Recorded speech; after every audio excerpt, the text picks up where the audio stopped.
Let's get started with our first news. Chael Sonnen leaks major insider info about Jones versus Aspinall. Chael Sonnen dropped some major insider info about the ongoing Jon Jones, Tom Aspinall, and Alex Pereira situation in an interview with Submission Radio, revealing how close the UFC came to making a drastic shift in their plans. According to Chael, the UFC was seriously considering using Pereira as a pawn on the chessboard to facilitate a Jones versus Aspinall fight. With Jones holding out, the promotion was prepared to move Pereira up to heavyweight, potentially matching him with Aspinall as a high-profile alternative. Sonnen claims this plan was nearly set in motion, and if Jones hadn't verbally agreed to fight Aspinall at the last minute, Pereira would have been on his way to the heavyweight division. Think about that for a second. Alex Pereira, despite coming off a loss, was about to step into the heavyweight ranks and be used as a piece in this high-stakes UFC chess match. But now, things have settled, at least for now. Alex Pereira is set to rematch Magomed Ankalaev in August, while Jon Jones versus Tom Aspinall is expected to take place somewhere between July and November. Jones has publicly stated that he wants 6 months to prepare for Aspinall, but Chael Sonnen isn't buying it. He questioned whether Jones truly meant it, suggesting that the timeline might still be flexible, depending on the negotiations and how the UFC structures its schedule. Now, let me break it down for you. This was a close call. I mean, we're talking barely making it. The decision to lock in Jones versus Aspinall instead of shifting to Pereira happened within a span of 24 hours. Alex Pereira was literally about to be thrown into the heavyweight division, not as a natural move, but as a last-minute piece to solve a bigger problem. He was being set up as a backup plan, a pawn in the UFC's grand scheme to make Aspinall versus Jones happen.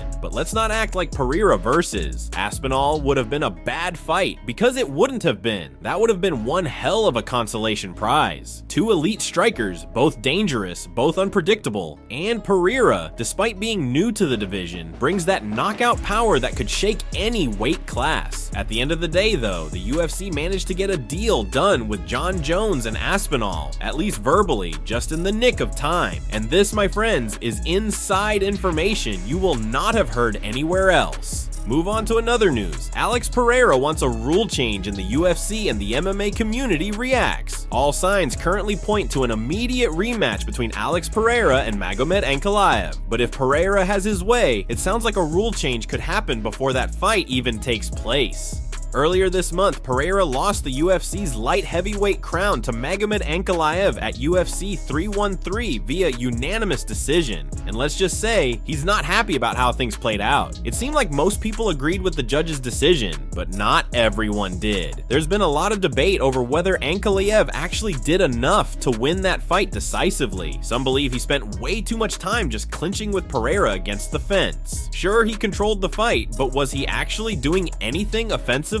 That's the big question, and it's a question that Pereira himself is asking. The former champion made it clear that he's frustrated with how the fight was scored. During a recent appearance on the Ariel Helwani show, the feared striker proposed a rule change that would drastically impact how fights are judged. He said, "I think we should change these rules. If a person puts another person on the fence, they have to be hurting them, but Ankalaev did nothing." Now, let's be real. Pereira is not the first fighter to raise concerns about how control time along the fence or from the top position on the ground is scored. Fighters have been complaining about this for years, but the fact that Pereira is calling for a rule change right after losing his title, yeah, that timing is not sitting well with everyone. Here's what some fans had to say online.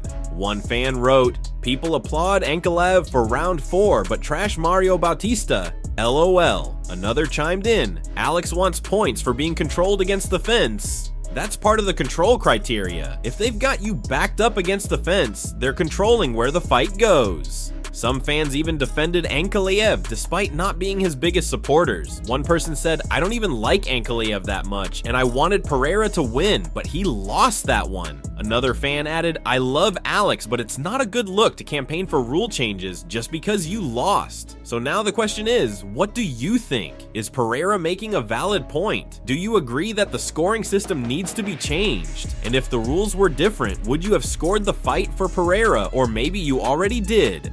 Now, Michael Chandler reacts to Conor McGregor's retirement?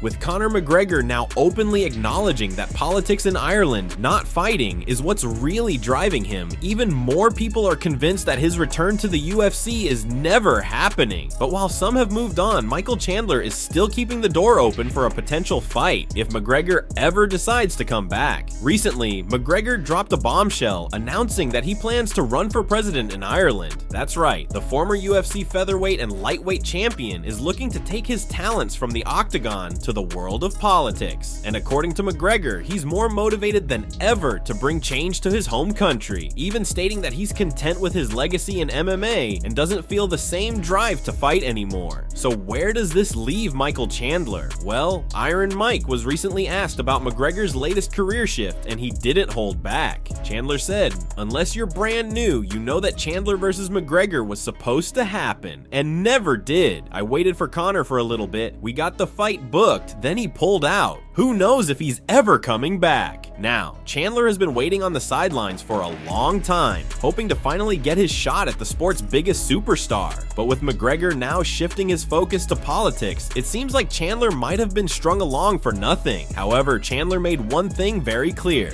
"I'm not sitting around waiting for Conor." He added, he knows his road back to the UFC goes through me. We still have a contract with both our names on it. That's a bold statement from Chandler, who clearly believes that if McGregor ever does decide to fight again, it's going to be against him.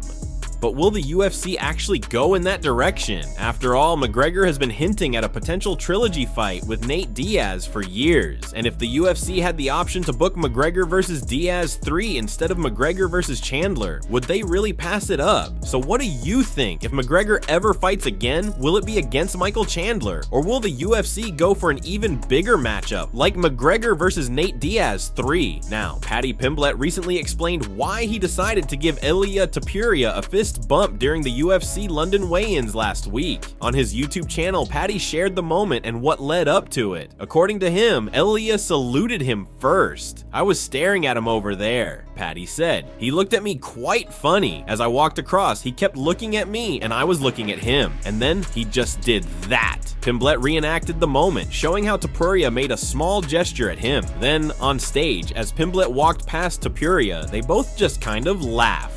"We just looked at each other, and I thought it'd be quite funny to go for a fist bump," he said. "So I just went like that." Pimblett gestured with his hand, and he went like that on me hand. Now, this might come as a surprise to some fans, considering their history. Remember, these two have had some serious heat in the past. That infamous hotel altercation back in 2022?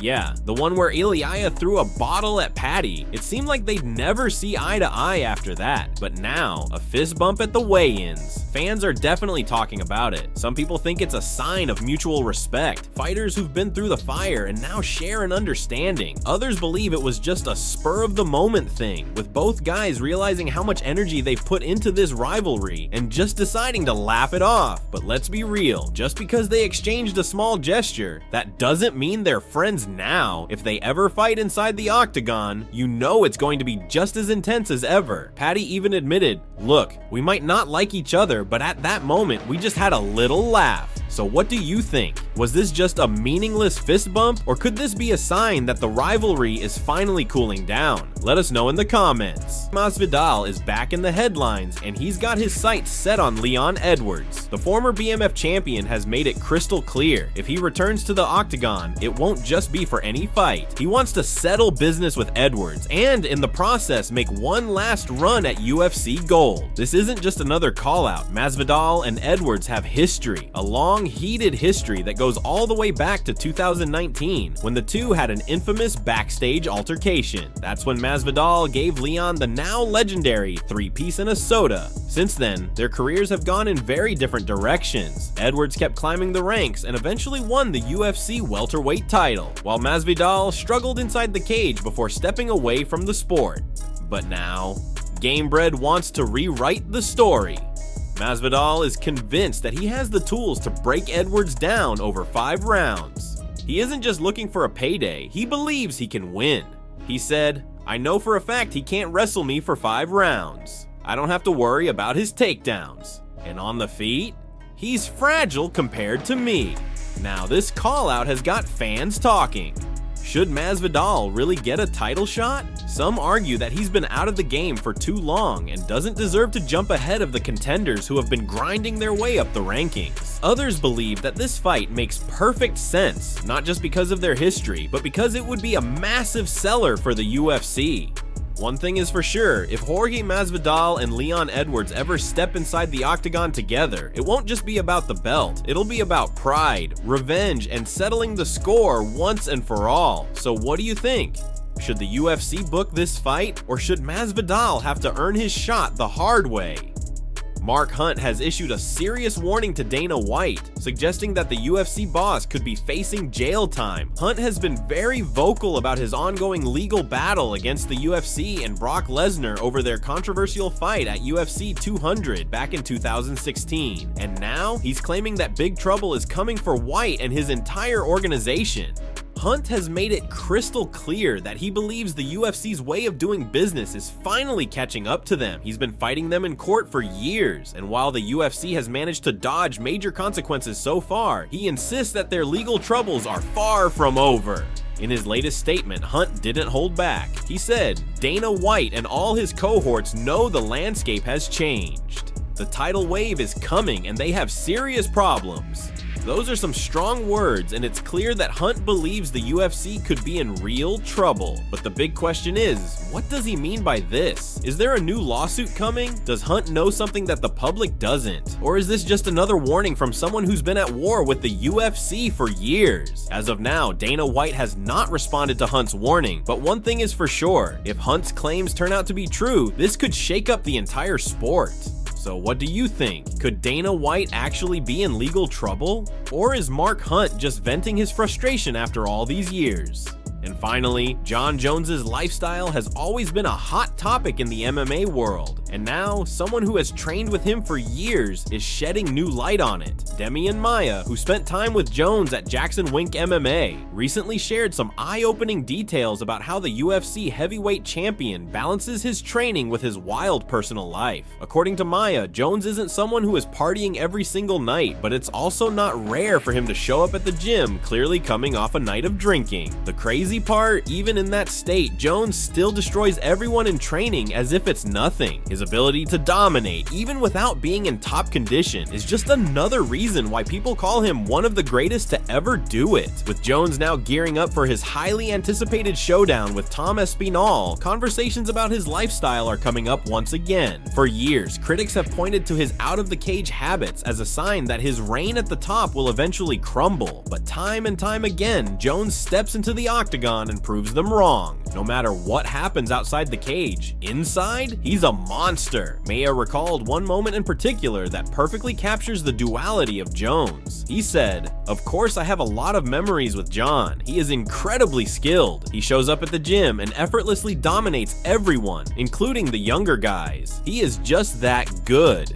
But what really fascinated him was how Jones lived his life. There were times when he would show up at the gym with a face that looked completely worn out. Maia said, "I remember one moment in particular. We were staying in the same hotel, and I happened to be standing in the hallway as Jon entered the building. He walked down toward me, and I swear he still smelled like alcohol. Then Jones looked at him and said, 'Hey brother, how are you? I am so fed up right now. I was getting wrecked all night yesterday at the club.'" Maia couldn't believe it. The man had been out partying hard, but the next day, he'd still show up and train like a savage. This is what makes Jon Jones such a fascinating figure in combat sports. His discipline inside the cage is unmatched, yet outside of it, his self-destructive habits could be his biggest weakness. But as long as he keeps proving the doubters wrong, the legend of Jon Jones will continue to grow.